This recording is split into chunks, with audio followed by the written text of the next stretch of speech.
c'est un deuxième spectacle avec vraiment des différences parce que c'est pas les mêmes compositeurs du tout, du tout. Il y a des femmes dans le spectacle, c'est-à-dire qu'il y a Catherine Perrin qui est comme la relève d'Edgar parce que dans le spectacle, Edgar dit « Moi, j'ai besoin de quelqu'un pour avoir la relève parce qu'il est conscient de son âge et j'ai besoin d'une femme aussi pour prendre cette relève-là, place aux femmes un peu. » Et dans le spectacle, on parle de ça. On n'a pas de compositrice femme. On a cherché tout ça, mais il y en a pas assez dont les œuvres sont connues. Mais on va parler des femmes, de l'avancement des femmes, de la place des femmes, du progrès que les femmes font dans la musique et tout ça. Mais c'est un spectacle fabuleux parce qu'on a affaire à des géants. On l'a dit à un moment donné, Gershwin dit « Three Giants » en regardant Tchaïkovski, Verdi et Haydn. On découvre ces compositeurs-là et souvent on connaît leurs œuvres. Les extraits qu'on va entendre, souvent on les connaît, mais on n'associe pas ça avec la personne. Alors là, on va découvrir non seulement les compositeurs, mais des pans de leur vie, ce qui les a inspirés, leur choc, leur coup de foudre dans leur vie qui les a amenés à écrire et à composer. Et donc, des moments de leur vie. Et suite à ça, on tombe dans l'œuvre. On comprend pourquoi ils ont écrit telle œuvre et telle œuvre.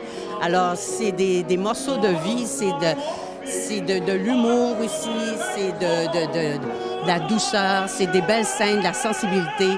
Je pense que c'est un beau spectacle. Edgar, pour moi, tu sais, c'est Edgar. C'est le personnage d'Edgar qu'on connaît tous, mais il est tellement extraordinaire, Edgar. Il est là, il est présent, il est vigoureux, il est précis, il est tout là. Il est encore très vivant. Et je crois que c'est la musique. Et j'ouvre un petit punch, là. À la fin, là, il y a un mot d'Edgar, où Edgar se livre aussi au public. C'est tellement magnifique. Il parle, à un moment donné, directement au public à la fin. C'est vraiment touchant. Quand la pièce des Fantômes numéro 1 sont terminées, je suis resté moi-même. Puis là, je recommence à être moi-même avec quelques ajouts, peut-être. Donc, c'est une chose qui me réjouit.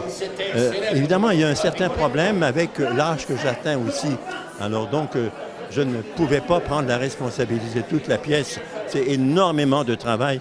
Et on a demandé à Catherine Perrin, qui, aux répétitions du mois, a été remarquable. Et je suis sûr qu'elle va l'être aussi lors des représentations. Je ne suis seulement qu'un acteur qui joue, mais chose étrange, son propre rôle. Ça, c'est très difficile parce que je ne me connais pas.